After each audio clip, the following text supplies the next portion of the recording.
అందరికీ నమస్కారము. మీరందరూ సంతోషంగా, ఆర్థికంగా, ఆరోగ్యంగా బావుండాలని ఆ దేవుణ్ణి మనస్ఫూర్తిగా కోరుకుంటూ, ఈరోజు మన వీడియోలో మీకు తెలియపరుస్తుంది ఏమిటి అంటే, రేపు మంగళవారము ఉదయం లేవగానే మీ ఇంటి గుమ్మం బయట ఈ నీళ్లతో కల్లాపు చల్లినట్లయితే, వాకిలి చల్లినట్లయితే దరిద్ర దేవత ఇంట్లో నుండి వెళ్ళిపోయి లక్ష్మీదేవి వస్తుంది.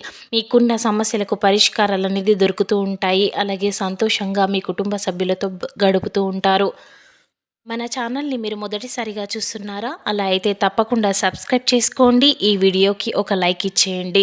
ప్రతి ఒక్కరూ వారి జీవితంలో ఏదో రకమైన సమస్యలతో బాధపడుతూ ఉంటారు. అలాంటి సమస్యలతో బాధపడుతున్న వారికి ఈ ఛానల్లో పరిష్కారాలతో కూడిన పరిహారాలు వీడియో రూపంలో అందించబడతాయి. కాబట్టి మీరందరూ సంతోషంగా బాధలు లేకుండా ఉండాలి అనే ఒక భావనతో వీడియో చేసింది. కాబట్టి తప్పకుండా సబ్స్క్రైబ్ చేసుకోండి. బాధల నుండి విముక్తి కండి. వీడియో చివరి వరకు చూడండి. అలా అయితేనే పరిహారం అనేది సులభంగా అర్థమయ్యి మీరు సులభంగా చేసుకోగలుగుతారు. కాబట్టి సనాతన ధర్మంలో ప్రతి ఒక్క రోజుకి ఒక్కొక్క విశిష్టత ఉంది. హిందూ మతంలో మంగళవారము పవిత్రమైన రోజుగా పరిగణిస్తారు. ఆ రోజు హనుమంతుడిని పూజించడం వలన శుభ ఫలితాలు పొందుతారు నమ్ముతారు. జీవితంలో తరచూ సమస్యలు ఎదురవుతూ ఉద్యోగ విషయంలో, వ్యక్తిగతంగా ధన సంపాదన విషయంలో ఇబ్బందులు ఎదురవుతూ ఉంటే మంగళవారం నాడు ఆంజనేయ స్వామిని పూజించడం వల్ల వాటి నుంచి బయటపడొచ్చు. అంజనీ పుత్రుడు హనుమంతుడికి ఇష్టమైన రోజు మంగళవారము. అందుకే ఆ రోజున ఆంజనేయ స్వామిని పూజిస్తే అన్ని సమస్యలు కూడా తొలగిపోతాయి. హిందూ గ్రంథాల ప్రకారము మంగళవారం నాడు హనుమాన్ని స్మరించుకుంటూ ఏ పనులు చేసినా ఎంతటి కష్టాలైనా కూడా ఇట్టే తొలగిపోతాయి.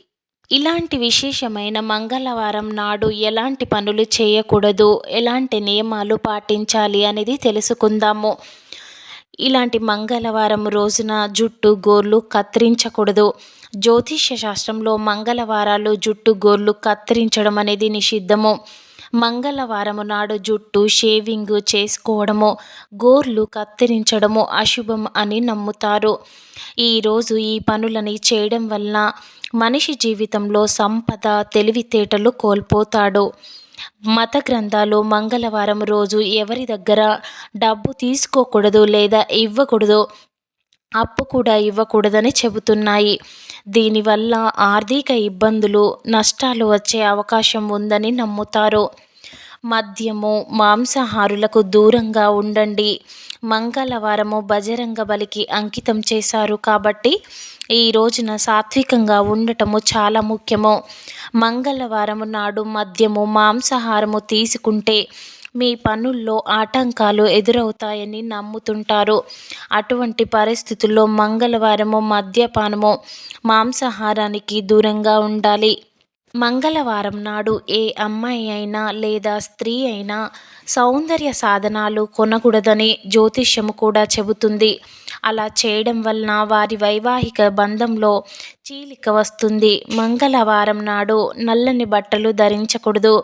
ఈరోజు ఎరుపు రంగు దుస్తులను ధరించడం వలన అంగారక దోష ప్రభావము తగ్గుతుందని నమ్ముతూ ఉంటారు. రేపు మంగళవారము ఇంటి గుమ్మం ముందు ఏ నీళ్లను చల్లితే మీకంత మంచి జరుగుతుంది, విశేషమైన ఫలితాలు లభిస్తాయి అనేది తెలుసుకుందాము. ఈ నీటిని ఉదయము లేవగానే ఇంటి గుమ్మము ముందు చల్లవలసి ఉంటుంది. దీనికి స్నానం ఆచరించవలసిన అవసరము లేదు. ఆడవారైనా మగవారైనా ఎవరైనా కూడా ఈ నీటిని చల్లవచ్చు.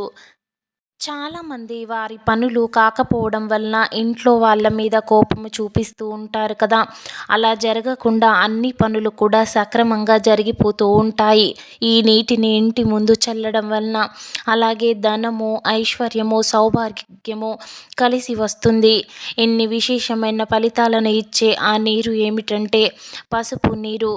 ఏ ఉపాయమైనా కూడా, పరిహారమైనా కూడా నమ్మకంతో చేసుకోండి. మీరు నమ్మకంతో పరిహారము చేసుకున్నట్లయితే మీకు ఫలితం అనేది ఉండదు. మీ సమయము వేస్ట్, మా సమయము కూడా వేస్ట్ కదా. కాబట్టి ఖచ్చితంగా నమ్మకం ఉన్నవారే ఈ వీడియో చూడండి, లేకపోతే వెళ్ళిపోండి. రాదు అన్న పని రాజా పని అంటారు. మనం ప్రయత్నించి దేవుడి మీద భారం వేయాలి. కానీ కూర్చున్న దగ్గరికే సరాసరి అన్ని పనులు కావాలి అనంటే ఎవరి వల్ల కూడా కాదు. కాబట్టి మీరు చేసే ప్రయత్నము చేసి ఇలాంటి పరిహారాలు చేస్తే ఖచ్చితంగా ఫలితాలనిస్తాయి. ఎటువంటి ఖర్చు లేని అద్భుత పరిహారాలు ఇవన్నీ. మీ నమ్మకమే మీ పెట్టుబడి. ఇలాంటి పరిహారాలు, ఉపాయాలు చేసుకోవడం వలన మిమ్మల్ని తెలియని శక్తి అనేది ముందుకు నడిపిస్తుంది. అయితే ఈ నీటిని చల్లడం కోసము స్నానం చేయనవసరం లేదండి. కానీ గుర్తుపెట్టుకొని మర్చిపోకుండా రేపు ఉదయము మంగళవారము ఇలా చల్లుకోండి. ఎందుకంటే రేపు మంగళవారము పంచమి తిథి వస్తుంది. ఇలాంటి పంచమి తిథి రోజున, మంగళవారం రోజున కొన్ని తిథులలో మాత్రమే ఇలాంటి ఫలితాలనేవి చాలా బాగా ఫలితాలిస్తాయి. కాబట్టి జీవితాంతము మిమ్మల్ని కష్టాల నుండి దూరం చేస్తాయి. పసుపు నీళ్ళు మీ ఇంటి కల్లాపులో చల్లుకోవాలి. అలాగే కాస్త రాళ్ళ ఉప్పును కూడా వేసుకోవాలి. పసుపు అనేది మనందరికీ తెలిసిందే, చాలా బాగా ఉపయోగపడుతుంది. అలాగే అందరి ఇంట్లో కూడా సులువుగా దొరుకుతుంది. అలాగే రాళ్ళ ఉప్పు కూడా చాలామంది ఇళ్లలో ఉంటూనే ఉంటుంది. మనము రాళ్ళ ఉప్పును లక్ష్మీదేవిగా భావిస్తూ ఉంటాము. ఎందుకంటే రాళ్ళ ఉప్పు అనేది సముద్రంలో ఆవిర్భవించింది. ఇలాంటి సముద్రంలోనే లక్ష్మీదేవి ఉంటుంది కదా. కాబట్టి పసుపు అలాగే రాళ్ళ ఉప్పును మీ ఇంటి ముందు, గుమ్మం ముందు నీళ్లు చల్లుకునేటప్పుడు ఆ నీటిలో ఈ రెండు వేసినట్లయితే అసలు మీ ఇంట్లో లక్ష్మీదేవి తిష్ట వేసుకొని కూర్చుంటుంది. ఇలాంటి పసుపు నీళ్లను మీ ఇంటి ముందు చల్లినట్లయితే చాలా మంచి రిజల్ట్ వస్తుంది. ఎలాంటి ఏడుపులు ఉన్నా, దిష్టి లోపాలు ఉన్నా కూడా తొలగిస్తుంది. వేదాల ప్రకారము పసుపు నీరుకు చాలా శక్తి ఉంటుంది. అలాగే చెడు శక్తిని లాగేసుకుంటుంది. కాబట్టి పసుపు నీటితో ఇంటి ముందు చల్లుకోండి. ఎందుకంటే పసుపు సాక్షాత్తు లక్ష్మీ స్వరూపంగా భావిస్తుంటాము. ఈ పసుపు అనేది మంగళకరంగా, శుభకరంగా, శుభాన్ని సూచించి అశుభాన్ని తొలగిస్తుంది. అలాగే నీరు కూడా చాలా శక్తివంతమైనది. నీరు అనేది నారాయణుడు. నీటితో చాలా మంచి పరిహారాలు ఉన్నాయి. నీళ్లలో ఏదో తెలియని శక్తి దాగి ఉంది. కాబట్టి ఇలాంటి పసుపు, నీరు, ఉప్పుతో మీ సమస్యల నుండి విముక్తి కండి. మీ ఇంట్లో ఎలాంటి నెగిటివ్ ఎనర్జీ ఉన్నా కూడా వెంటనే తొలగిపోయి పాజిటివ్ ఎనర్జీ అనేది వస్తుంది. ఇలా మీ ఇంట్లో పాజిటివ్ ఎనర్జీ ఉంటే అన్ని పనులు కూడా సక్రమంగా ముందుకు సాగుతాయి. సంతోషంగా ఉంటారు.